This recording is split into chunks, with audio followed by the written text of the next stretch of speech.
So welcome everyone to part 2 Talks on Tuesday, Building a Relationship for Reflection.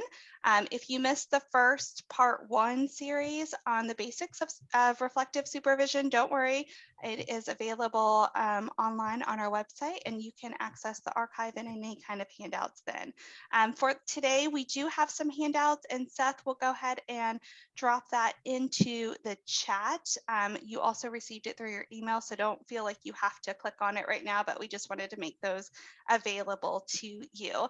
My name is Lisa Terry. I'm an early intervention professional development consultant with the Virginia Commonwealth University. Partnership for People with Disability. We also have Seth and Corey and Dana from our team, and they'll be providing some of that backup support. We are super excited to have Jessica Taylor Pickford with us again today. She's endorsed as a mentor clinical in infant mental health, and she's a reflective supervisor that many may already know and have met with Jess before. And she provides a lot of group and individual reflection. Jess, I'm going to go ahead and hand it over to you. Yeah, thank you so much for having me again. I am excited to talk with you today. I feel like there's never enough time to talk about all I want to talk about in terms of reflective supervision. So being able to have this additional hour has been amazing. So last time in this last hour, we talked about what makes reflective supervision unique was our primary focus. And today we're really going to be talking about how do you build a relationship for reflection. But first, I just want to have a quick review of what we're going for in terms of reflective capacity. So reflective capacity is the capacity to see the meaning, feeling, or intention behind what's happening behind a behavior. And that can be the behavior of someone else, an infant, a toddler, a caregiver, a coworker, or your own behavior. The reflective capacity we talked about last time takes root in our earliest experiences in those serve and return interactions, those back and forth interactions between caregivers and young children. And it's strengthened over time in a matrix of healthy relationships. And so we really practice and develop this reflective capacity within the context of reflective supervision. Because remember, it takes practice. It can get challenged under times of stress. It's hard to see the meaning and feeling behind anyone's behavior, including our own, when we're really overwhelmed. And so we do need some opportunities to practice that, and reflective supervision is one way to do that. So the reflective alliance, this is the relationship between a supervisor and supervisee within the reflective supervision relationship. It is a collaborative relationship for professional growth that improves program quality and practice by cherishing strengths and partnering around vulnerabilities to generate growth. So why I like getting grounded here first is that most professional relationships, we want to generate some type of growth. Right?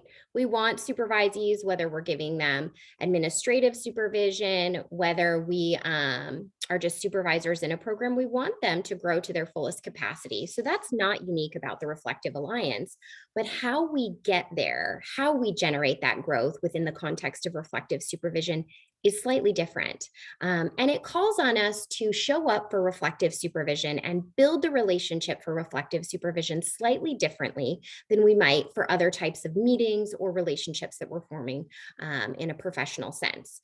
Because reflective supervision, we want supervisees to feel held. We offer opportunities to process emotions. We maintain shared attention on whatever topic or focus for the day, and that we really want them to dig deeper and think about what's happening underneath the interactions that they're having with young children and families in the context of their work. And so we're going to talk about today, how do we set up this relationship is really going to be our primary focus. And it starts as simply as this. How do we set up our environment? We want our environment to be free from interruptions, private, and we hope that our meetings are consistently scheduled. So we're going to take just a quick moment here to look around your area. I am currently at a desk, and I have lots of papers on it. My cell phone is set aside, but it's upside down so that I can't see any incoming text messages.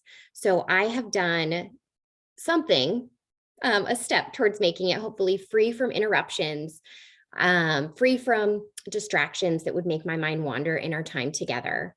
And I want you to take a quick scan of your environment and see what you notice. Is it private? What pulls your attention? And the next thing I want you to kind of wonder about is, are your meetings consistently scheduled? So this might be that sort of thinking about your planner. Do you meet with staff every week? Do you meet with your supervisor monthly? What are those continuous touch points that we have for these professional relationships? Because that consistency is really important within the context of reflective supervision. Okay, so again, just take a moment to think through a couple of these things. And the next question, talking about free from interruptions and my loud iPad going off,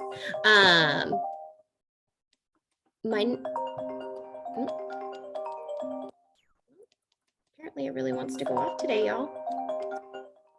I promise this wasn't planned. Right? So we talk about losing focus and not being able to maintain shared attention, and here we are. And I'm pushing the button and it won't stop.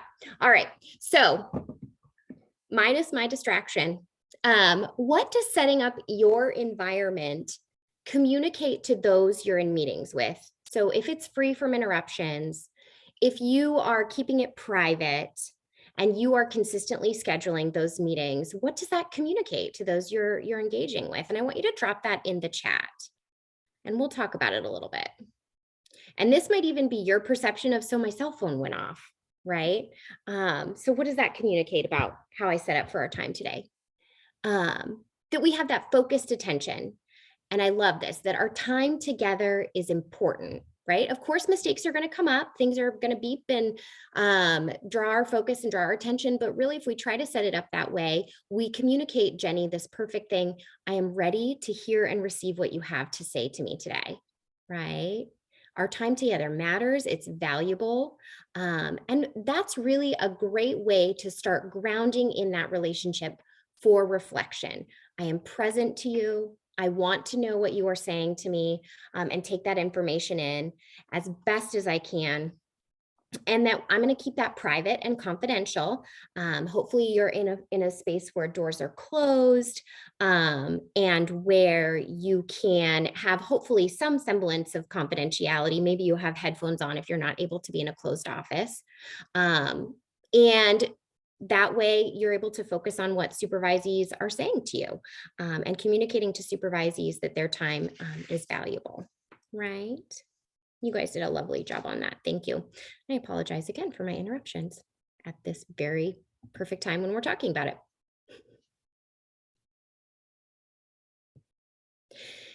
So I always want to take a break quickly to talk about the caveats for this with technology, because obviously we are meeting with folks virtually quite a bit more frequently than we had in the past.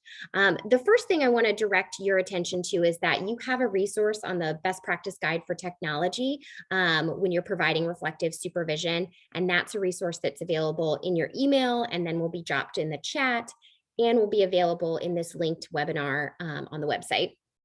But we want to make sure and highlight a couple of things here. First, you want to know that know your program functions, and help others feel comfortable. We talk about this within the context of trainings. You know, do we need to make sure that folks know how to do reactions and type into the chat? It's particularly important within the context of group reflective supervision and group meetings, where we want folks to maintain that shared attention, but they can get really distracted trying to figure out how to use the technology platform. So we can orient them to that early on. Consider what makes others and yourself feel regulated when you connect this way.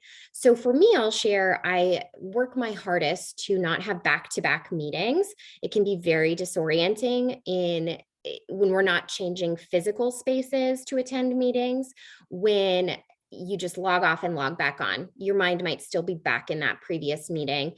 So for me, it can be helpful to remind myself to schedule a few minutes in between, to take a bathroom break, to even just walk around a little bit, so that I can mentally shift gears into the next meeting.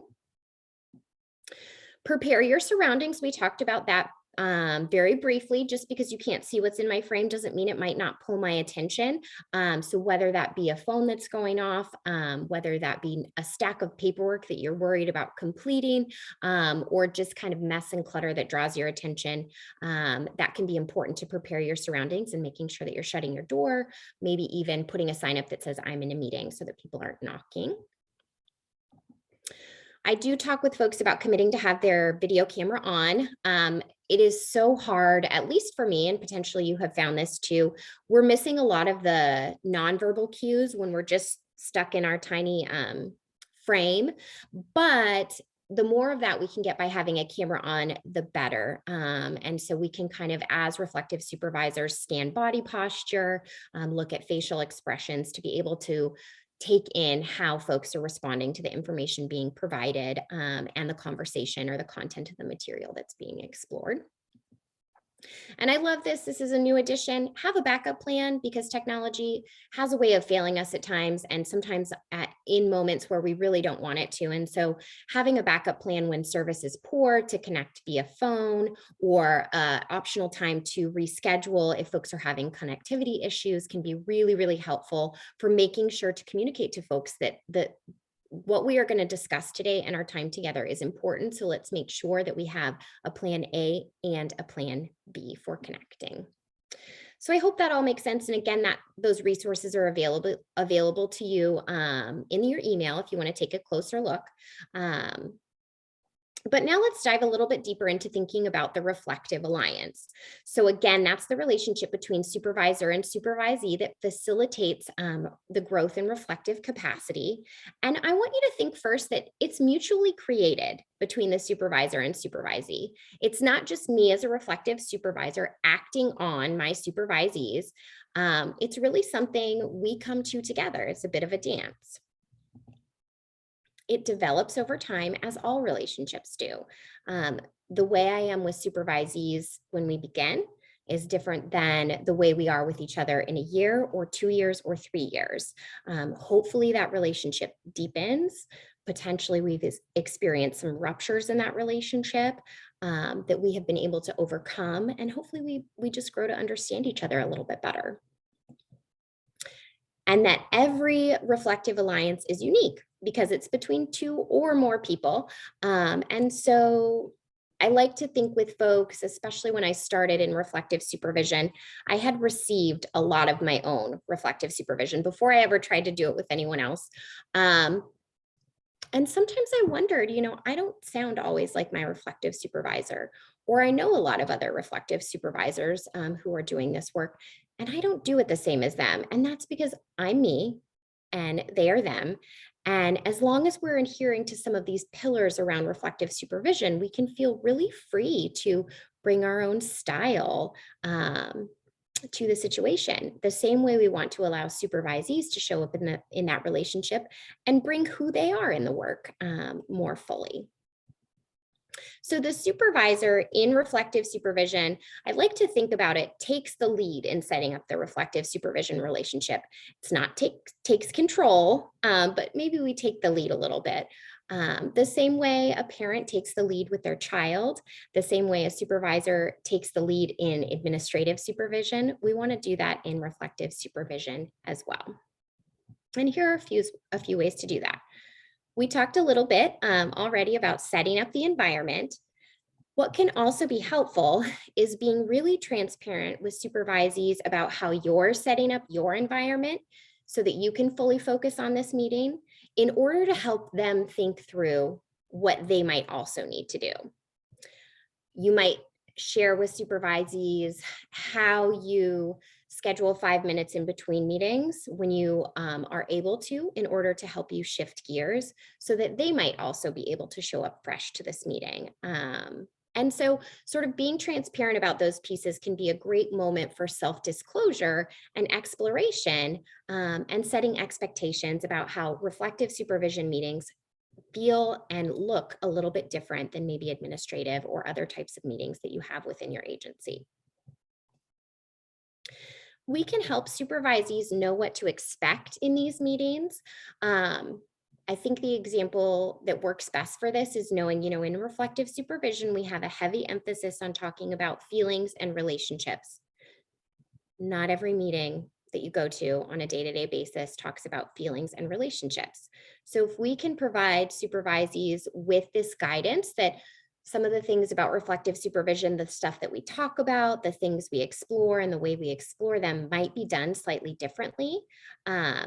It can help orient them about what they are supposed to share in the context of reflective supervision, or how they might be asked different kinds of questions within the context of that meeting.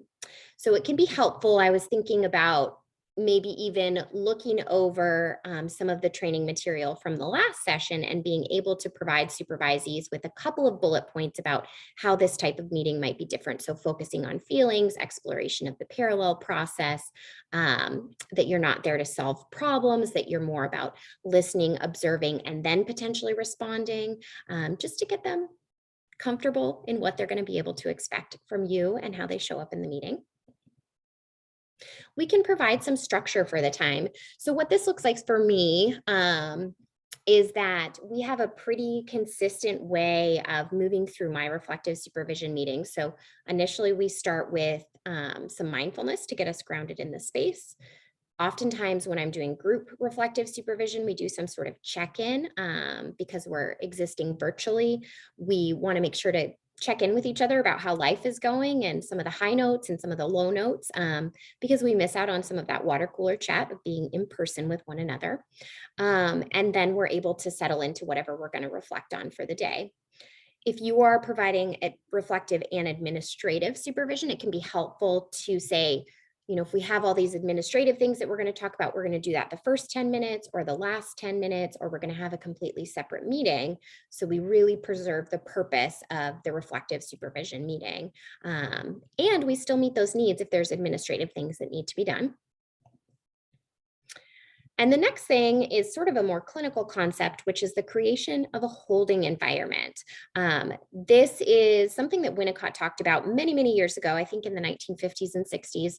And it's a relationship between parents and children where children can feel held, supported, and attuned to. And we want to do something similar in reflective supervision. We want our supervisees to feel held, supported, that we're attentive to them, and that it also gives them a safe place to explore because we've set up all this structure for what to expect in reflective supervision. So this is one of my very favorite activities. I really want to get you grounded in the purpose of doing it, which is I love to think with folks about what a reflective supervisor can bring to reflective supervision in terms of qualities. And I think it's really powerful to hear this in different voices. So what we're going to do today is, if you are willing to read one of these, any one of these bullet points, I'll have you raise your hand and we're going to call on people and just hear some different voices explaining what they can bring to the reflective supervision relationship. So if you're willing to do that, raise your hand. Lisa's going to take the lead in calling on folks to read for us, and just listen attentively, read along if you need to, and they'll be there for us visually as well. Great. It looks like we have some hands raised. Let's see. Adele, you can go ahead and unmute. I'm just reading one, right? Yep. So safety. I will accept what you have to tell me. I will listen carefully and respond as I am able. I will set limits for you that are clear, firm, and fair. I will be available if you need me. Thank you, Adele. Great. Thanks, Adele. Let's see. How about Karen Taylor? Hello. Consistency. I will explain the work as I understand it and respond to you with care and concern. If something is not clear to me, I will ask you to tell me a little more. Thank you, Karen. Thanks, Karen. Let's see. Jaylene. Dependability. If we schedule a meeting time, I will make every effort to be there when I said I would. I will let you know where you can find me if I am going to be away. Thanks, Jaylene. Great. Seth. Respect. I will accept you in all that you tell me. I will not be judgmental. I will keep what you tell me between us and not share with others without your permission. Thanks, Seth. Great. Patty. Honesty. I will be open with you. I will let you know when I think things are going well for you and for the families you are working with. I will also let you know when I have concerns. Thanks, Patty. I really appreciate it. And thank you all for volunteering. We've got another slide of this, so keep your hands raised and there will be another opportunity to read if you'd like. But before we move on to this next slide, I would love for you to drop a stamp, which you do by, for me, it's touching 3 dots and reactions, and drop a stamp on the quality that seems to be going the best for you within the supervisory relationship, whether you're a supervisor or a supervisee receiving supervision from someone else. And we'll talk about it a little bit. And I'm just going to give directions to access your stamp. You want to go to View Options up at the top of the screen, click Annotate, and then you can choose your stamp and go ahead and stamp on the screen. Thanks, Lisa, for always being able to explain so clearly how to get that stamp to come up. So I see a couple going in. And again, I love that you guys are choosing hearts for what's going well. We've got a star coming in too. And some check marks. Oh, good. Now they're really piling on. Wonderful. Yeah. Amazing. So what I'm seeing a lot of is respect. I will accept what you tell me and try my best not to be judgmental, that we're going to keep some confidentiality and not share without your permission, right? That's such a huge piece of the reflective supervision relationship, knowing that what's brought to reflective supervision stays between us, won't impact how you view how I do the work, and that you're going to accept what you have to tell me, right? And that makes it hopefully easier for folks to bring those big, hard feelings that they have about some of the work that they're doing. Absolutely. Amazing. And we've got a few on safety, a few on consistency, dependability. It's interesting to see that there's not quite as many on consistency. I know work scheduling is so challenging, especially for supervisors. And so that consistency can actually be a really hard piece to maintain, depending on how many staff you're supervising. Yeah, and I always just see a couple on honesty, and I'll share with you, that's one of my hardest ones. So especially providing feedback when I have concerns for me is always a moment where I get a bit of anxiety when I provide supervision, because reflective supervision, we really want everyone to feel held and supported. But I also think there has to be space for letting folks know when you have concerns about the work that they're doing. And it just feels very tricky to be able to balance both of those. So I always put that as one of mine, like I'm always growing in that area of honesty and transparency, especially around some of the things that I have concerns about as well. Perfect. So Lisa or Seth, if y'all can clear that off, that would be great. And we'll do a bit more reading because we've got 9 qualities here. So if anyone's willing to read curiosity, I know there are some hands raised. Let's see, Stacy Jackson.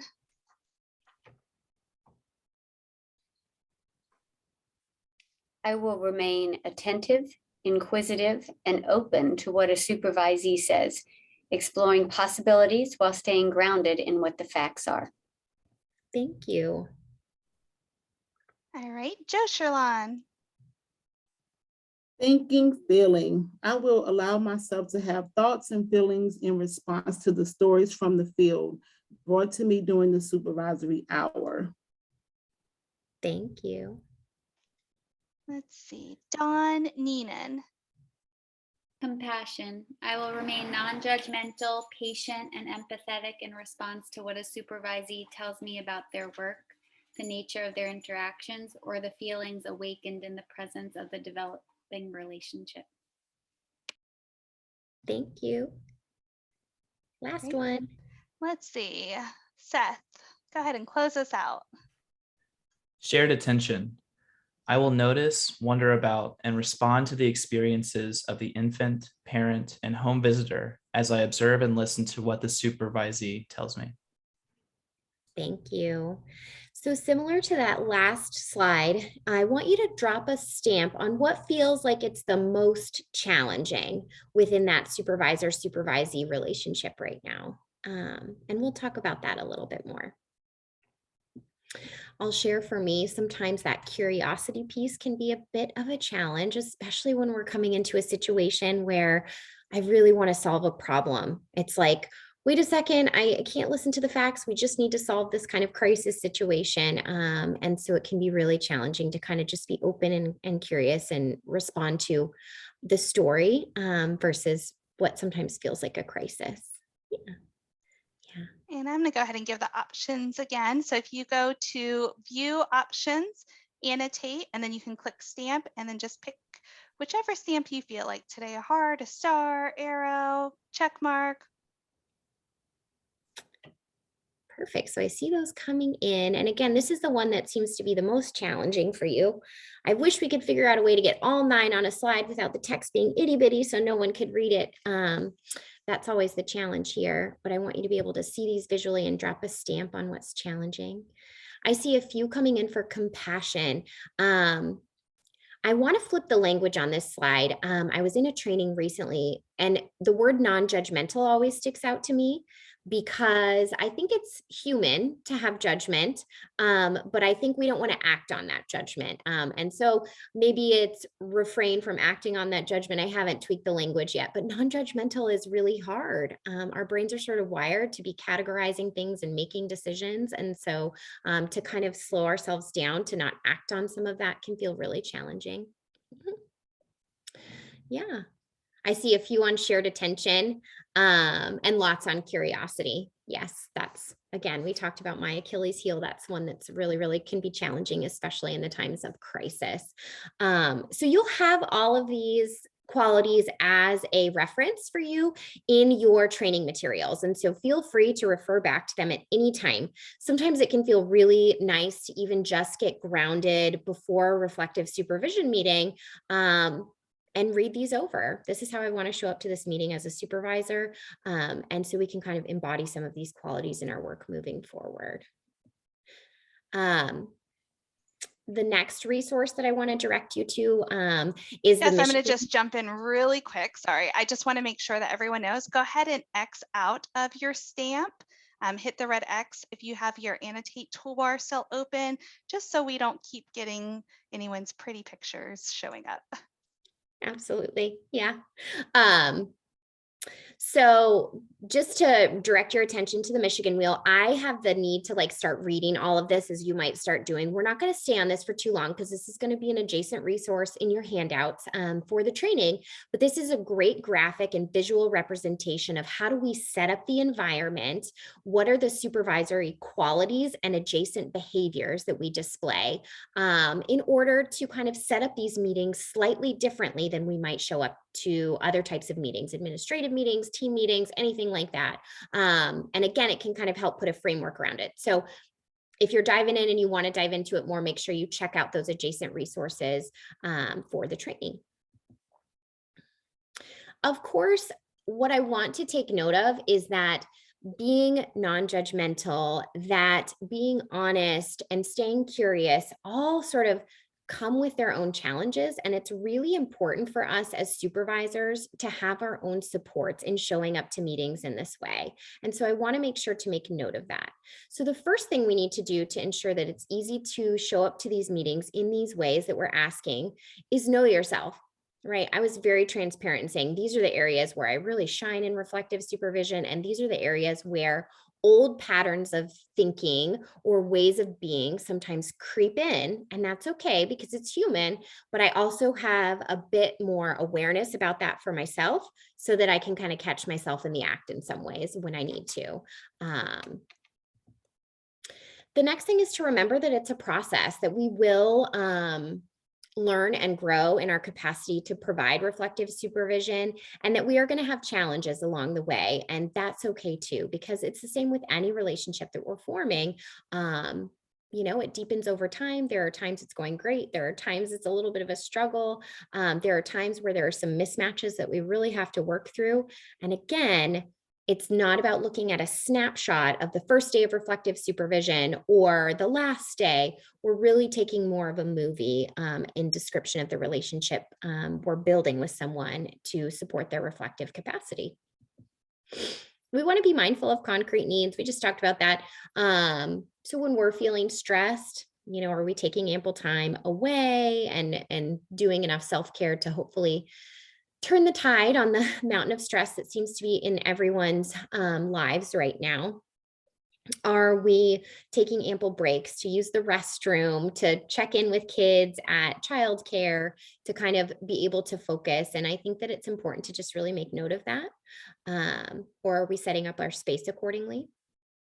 And it can be really helpful, I'll share with you, to participate in your own reflective supervision.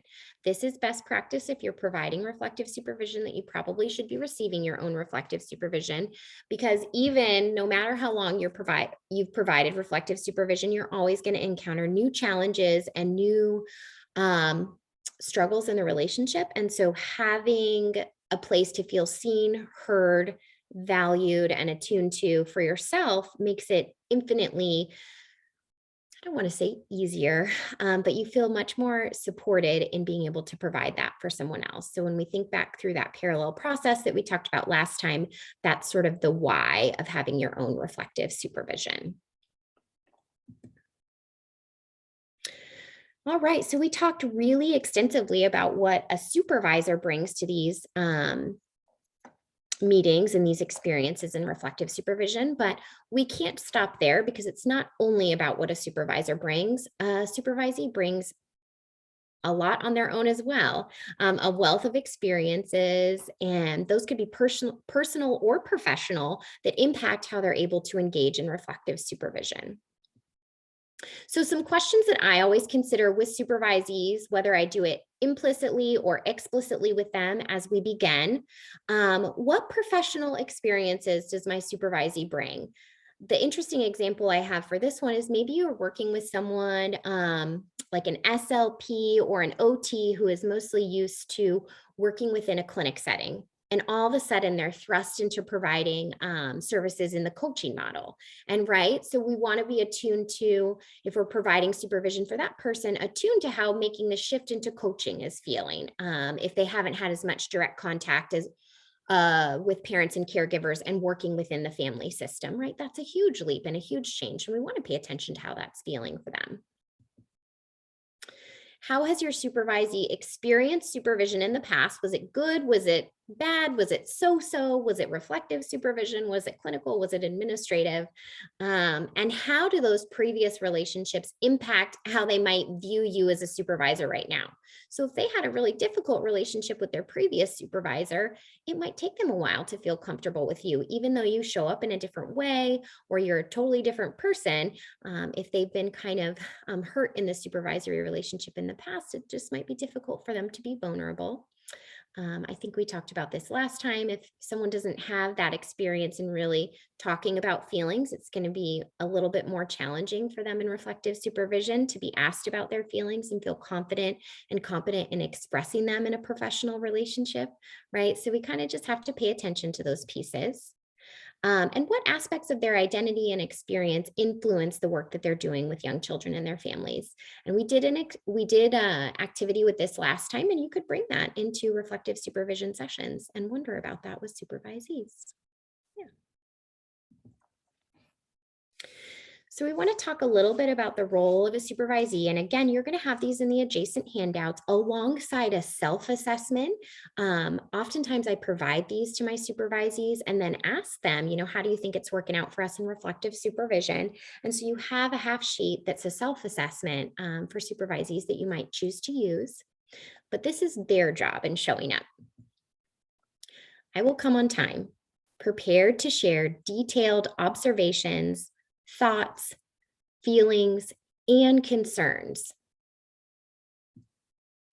I will be open to becoming aware of my feelings as they relate to what I see and do. So reflective supervision, making space for those feelings. I will ask questions that challenge my assumptions, values, and beliefs, right? I want you to start hearing how this is a big commitment to sort of have folks being asked the hard questions about what they believe and how they are in the work. I will explore and share my thoughts and feelings, increasing my self-awareness and enriching my understanding of others. I will act on my new awareness and learning to strengthen my practice. And I will allow you to support me in the difficult work I am doing with young children and their families. And so I want you to just take a moment to think through these things or read through that adjacent handout and reflect on, these are big commitments for supervisees to be bringing. Allowing a supervisor to support you in the difficult work that they're doing really does call on supervisees to say when they're feeling vulnerable, when they're struggling in the work, and that might be a really different supervisory relationship or expectation in the professional relationship than folks have had before, that they really are going to increase their self-awareness and act on new insights in order to deepen relationships and grow in the work that they're doing. So just hopefully putting some words around these expectations can help supervisees feel a little bit more grounded about how they're supposed to show up to reflective supervision.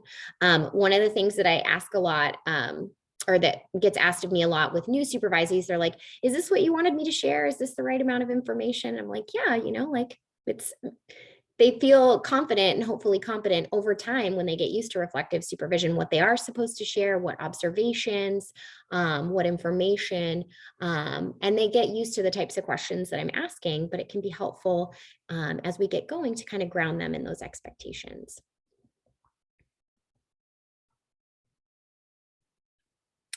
So the space between us, this is Bill Schaefer quote, there is more to good reflective supervision than just you and your supervisee. We've talked about what both folks are going to bring, but there's this third thing. It's called the process. You have to trust it. It's wiser and more powerful than either of you. Right? So we can talk about supervisor can do his or her level best to bring all those qualities to their reflective supervision relationship. Supervisee can do their level best to bring all of those qualities and attributes to their reflective supervision session. But what's created in the space between is going to be unique. So there are challenges to this. Balancing dual roles, administrative or clinical, alongside reflective supervision. Sometimes we get those knee-jerk, reflexive, problem-solving responses, and sometimes there's overwhelming emotions. So we're going to take another moment to drop a stamp here. Which one is the most challenging, or do you encounter most frequently that kind of derails you in the supervisory relationship? Lisa can talk us through doing stamps one more time. Yeah, sure. So the directions for that, if you go to view options at the top of your screen, you're going to get the drop-down menu, click annotate, and then you can choose stamp. If you do not have access to that, just feel free to drop it into the chat too. Wonderful. I'm getting a lot of action on balancing dual roles with this idea that many of you are probably in that position where you work within a program where you have administrative needs and you're also providing reflective supervision. Absolutely. And then those problem solving responses, those reflective, like knee jerk, I want to fix this situation type of responses. So we'll spend some time over the next few minutes digging in on some of those and kind of breeze past overwhelming emotions, just knowing that that's what you all are hoping for. Perfect. So we'll wipe that off and make sure you turn off your stamps, as Lisa mentioned, so that we don't keep getting those on. So the first one we'll talk about is the challenges to maintaining dual roles. You have to, the reflective supervision relationship is collaborative in nature. And so you really do have to do your best to understand that there might be a power differential if you're also providing reflective supervision and administrative oversight for someone. And you have to do your best to navigate that, which helps mostly just by being transparent. If you are in the position to provide a performance evaluation, it can be really, really challenging to figure out how to do that and know and hold some of the struggles that folks might be allowing you to in reflective supervision. So finding a good way for yourself to balance those two pieces. And then you really want to increase capacity for the reflective process. So what can happen is that when we're doing these dual roles, administrative tasks tend to take over.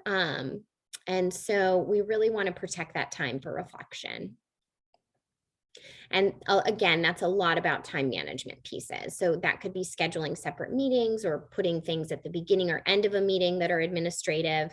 And even sometimes I will use the metaphor of like, okay, we're really shifting gears now, or I'm putting on my reflective hat to let folks signal to folks that we're going to really shift gears at the end part of a meeting. So like if we do 10 minutes and then 50 minutes of reflective supervision.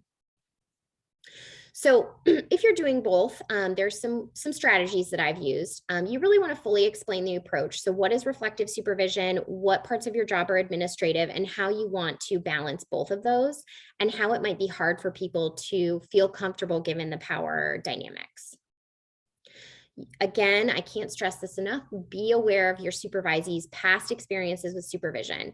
If you're coming at this training from as a supervisee, be transparent with supervisors. It's okay to say, hey, I've had a really rough time in supervision in the past, so I'm a little bit nervous about X, Y, and Z. That's great information for them to have. Give an agenda that sets time for both. Do checkups on the supervisory relationship. I used to be really nervous about asking for feedback for folks in reflective supervision, but now I'm really, really, really passionate about it, because folks need to be able to articulate what the reflective supervision is doing to benefit them, and if there are things that we can be doing better or differently to serve them. And so check in on it. Are we doing enough to support your administrative growth? Are we doing enough to really dig deep on some of these cases? Am I, splitting our time wisely? Any of those metrics can be really, really helpful in getting that feedback semi-regularly from supervisees. And get your own support in building and navigating, or balancing and navigating the dual roles. So that might be your own reflective supervision, or if you receive administrative supervision, being really clear with those administrative supervisors about how you're providing reflective supervision and what you need to do that well. We'll talk a little bit about overwhelming emotions. This is my vignette, so feel free to read along. Macy is an experienced interventionist in your program. You worked alongside Macy for a number of years before you were promoted to a supervisory role. Initially, you were nervous to make that shift from peer to supervisor, but it seems to have gone fairly smoothly. You've grown into providing reflective supervision over the last year. Macy recently began working with a 2-year-old child and mother. The mother appears to have undiagnosed depression and is socially isolated. Macy feels like it's all on her to address mother's issues, which seem to have worsened since the child's father left. Macy has growing concerns about mother's ability to meet her child's developmental needs. Within the session, Macy offers coaching, but mother is not motivated to engage and lets Macy engage with the child one-on-one. Macy feels she's tried everything, and today, when she comes into supervision, she is overwhelmed. I just can't do it anymore, she states before erupting into tears in your office. As a supervisor, what do you think your first responsibility is in this moment as a reflective supervisor? And you can go ahead and drop that in the chat. I'm imagining there's probably lots of things you want to do with this over time, but the first thing that you think is important for Macy in this moment.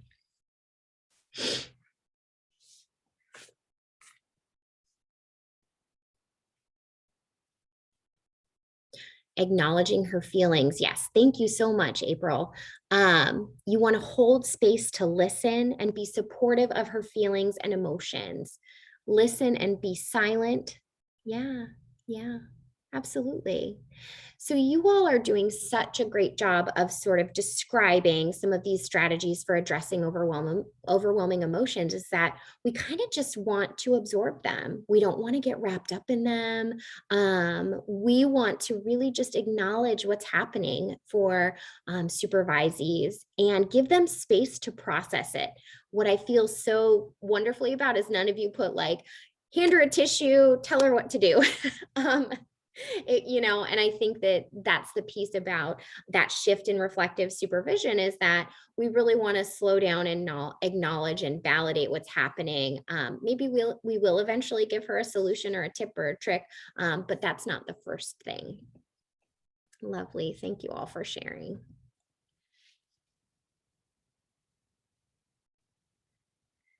So in addressing overwhelming emotions, check in with yourself first, right? So you heard me say within the context of this vignette, it can feel overwhelming when you have a staff person that you're sitting with who is feeling super overwhelmed and crying.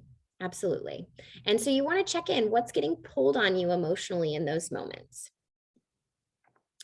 Do your best to manage your own emotional responses. So for me, sometimes that looks like taking a big, deliberate breath. Sometimes that looks like kind of scanning my body to think about how those emotions are impacting me, and then adjusting my posture accordingly, right? Whatever we need to do to kind of ground ourselves in how we're experiencing this person's big emotions. And it might be different how you experience big emotions, whether it's overwhelm and crying and sadness, anger, frustration, that's also linked to overwhelm too. They're going to pull on you a little bit differently. We want to avoid our own knee-jerk responses. So you heard me name that in Macy's situation, where it's like, pass her a tissue and tell her how to fix the problem. And that you want to begin to find some inroads to the work. So eventually, we'll do a lot of holding and validating and supporting and acknowledging, but eventually we will start to think about, what all these big feelings mean, what the possibilities are for intervention, but that's our next step. We'll talk a little bit about reflexive responses, and I just want to make sure we have a clear definition on what that is.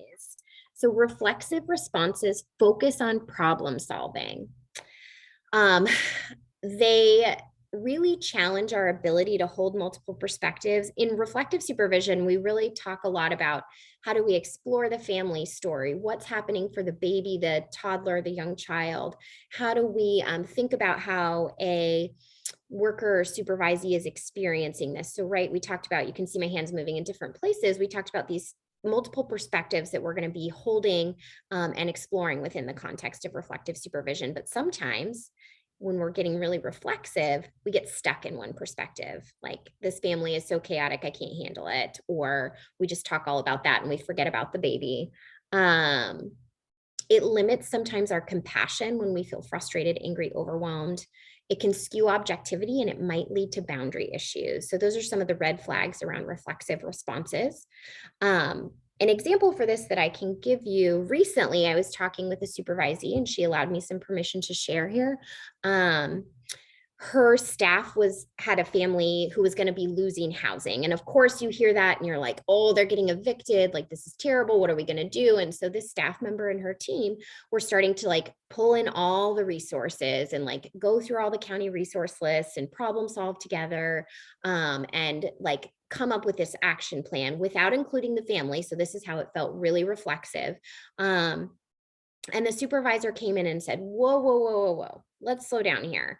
We need to first ask the family, how did they secure housing in the first place?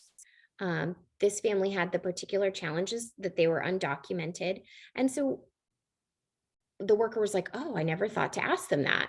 But in going back and talking to the family, they were saying, yeah, actually we have about 3 months notice. It's because our landlord is selling our house and we have a small nest egg that's available to, hopefully we can buy a place here at some point, but it could certainly bridge us in the future.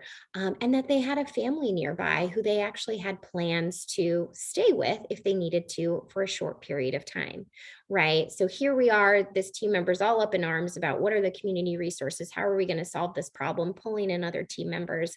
And really, if we slowed down and asked the right questions, we could see that this family was not in a crisis.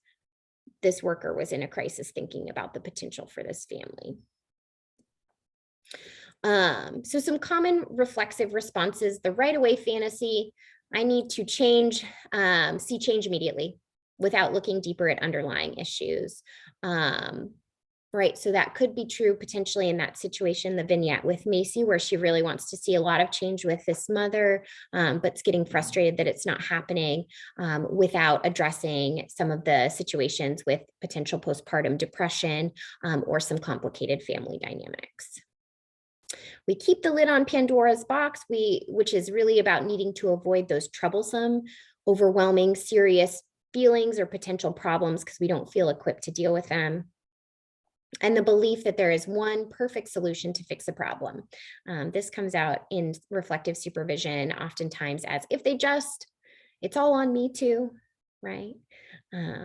So in the past, I have asked people to say what comes up for them most. And so you could take a moment to reflect on that.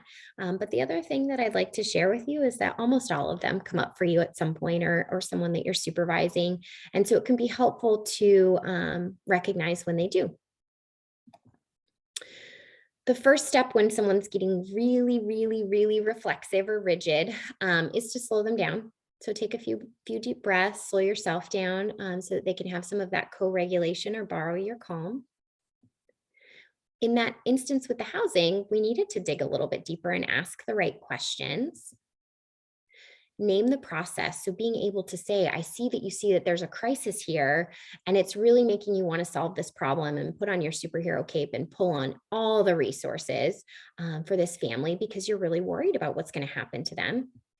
And focus on what feelings are driving this, because 90% of the time, those reflexive responses are coming from feelings that are driving action. And so if we can put our finger on the pulse of those feelings, name them, it can actually be a little bit easier for folks to kind of deflate a little bit, recognize, slow down, and then dig a little bit deeper, right? So they kind of all work in tandem. I know here it looks stepwise.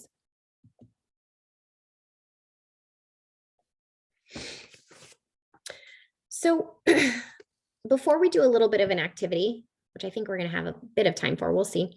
I really want to make some connections for you. First is that reflective capacity is built in practice, which we talked about last session and this session as a theme. The reflective alliance between supervisor and supervisee impacts the services that they provide to families. And again, we talked about that through the parallel process.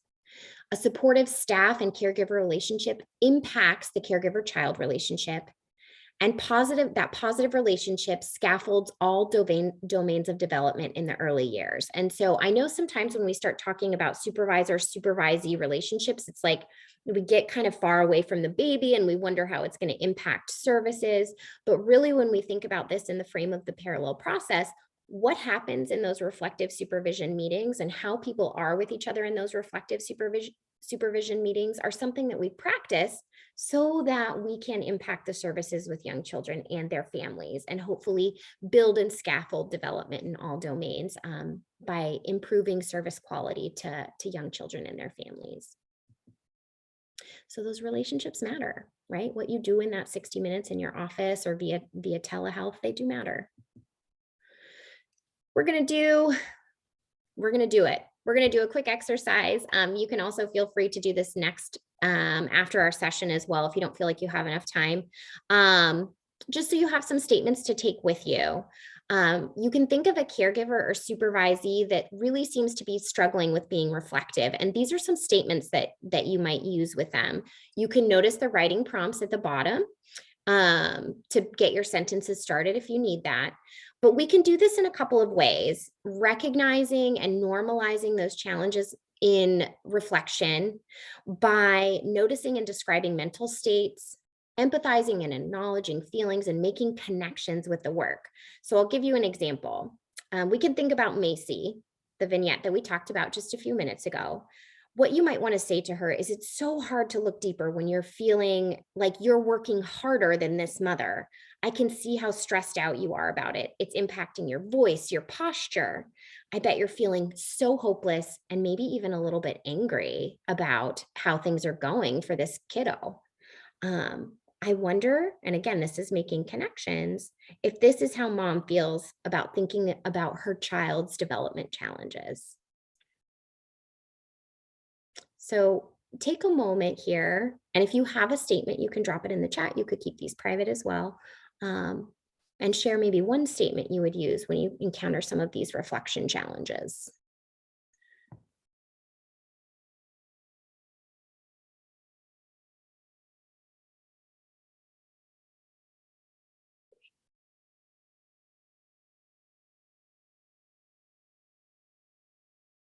I bet you all are typing. I'm actually scrolling through the windows and I can see fingers going.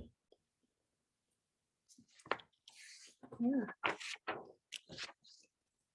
So again, drop in the chat one statement you might have for a supervisee when they're encountering some of those reflection challenges, whether it's they're too overwhelmed or they're getting stuck in problem solving.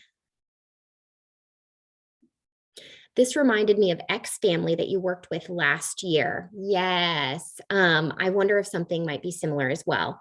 I love, Melinda, that you were able to help a supervisee think about how it's connected to a similar situation. That can be so important, especially when there's certain types of situations or certain types of client work that really seems to be a challenge for someone in staying in that reflective space. Just naming that for them and naming that's okay. You know, we've worked through this problem before. That can feel very comforting.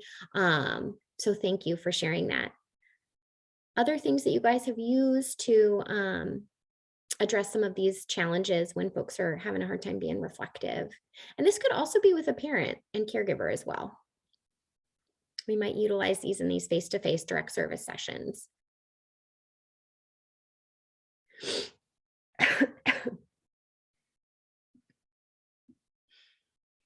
Let me see if we can get maybe one or two more.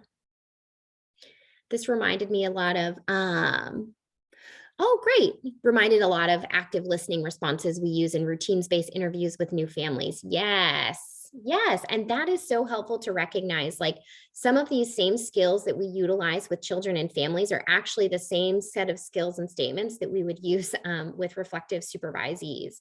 I think sometimes making that jump to a direct service from a direct service staff into a supervisory role, as Macy's supervisor did, we're like, wait a second, I have to totally relearn how to be with folks and how to kind of sit with them. And I'm like, no, you don't. It's a lot of the same types of skills that you might be using with young children and families. It's just doing some of those things, same types of things with supervisees as well, in maintaining that sort of more professional relationship. But a lot of the same qualities and skills relate. Yeah. Wonderful. Thank you for mentioning that.